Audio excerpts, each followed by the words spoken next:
Now, we kind of debuted the new show last night, and we went heavy on Vladimir Guerrero contract extension talks. Buster Olney has some news. The Jays have made another offer in their negotiations with Vladdy. A gap still remains, though, between the two sides. I'm glad we got ahead of this. Yeah. Because I think they're trying to throw a Hail Mary pass to land Vladimir Guerrero. The Jays are opening up at home, first and four-game set at Rogers Center against the Baltimore Orioles.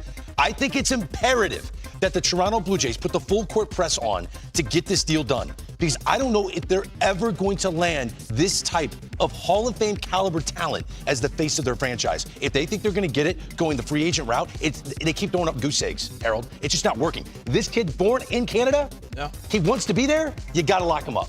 You said the key phrase. He wants to be there. That's the key to it all. Because Soto, Shohei, you can throw money at guys all they want. Right. Do you want to be there? And you got a guy built in this system. He knows his way around Toronto. He knows Canada. He knows what they're about. You got to go get him. Dan, you played up there in the heyday. It's a wonderful place to play. And I'm with you, Greg. I think the window for the Blue Jays, I'm still drinking the blue Kool-Aid. But they're about to enter free agency with their two best players that they have marketed for the last 7-8 years. Bo Bichette, Vlad, these are going to be the two guys we built the new Blue Jays around, right?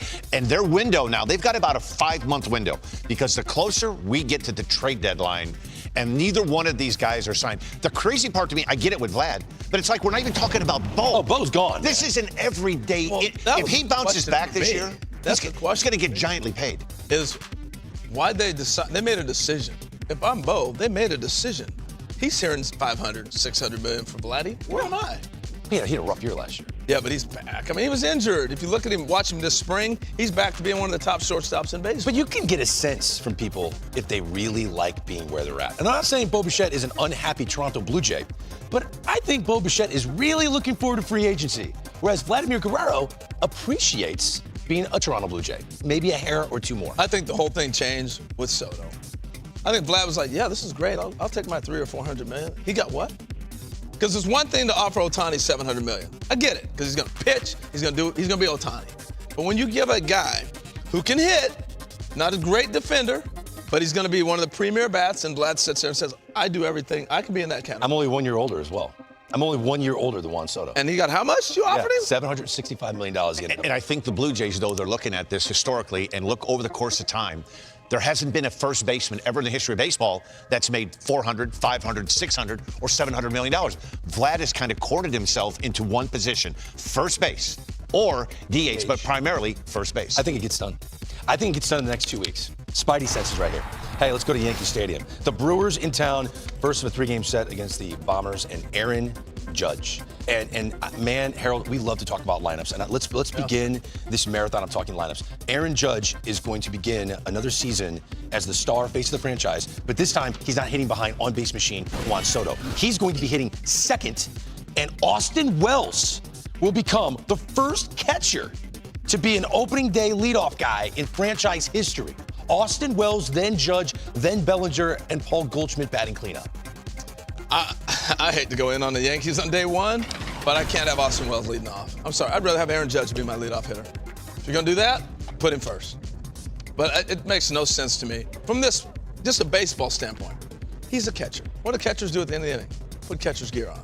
I've watched enough catchers having that bat, scrambling around to put their gear on, run out there and get ready to catch an inning.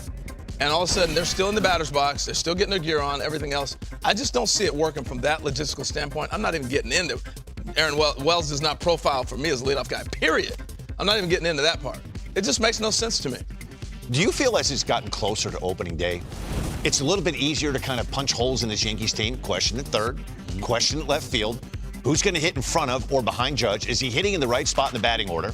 You've lost Garrett Cole for the year. You bring in Max Fried, who at times has been on and off the IL. Luis Gil's out. Right, Marcus Stroman, you bring him in. He's disgruntled to start the camp. He's number 6. He's the odd man out on the starting rotation. So he was like their insurance policy. Now he's turned into a hedge fund. They need him. He's number 3 in that rotation. Yeah.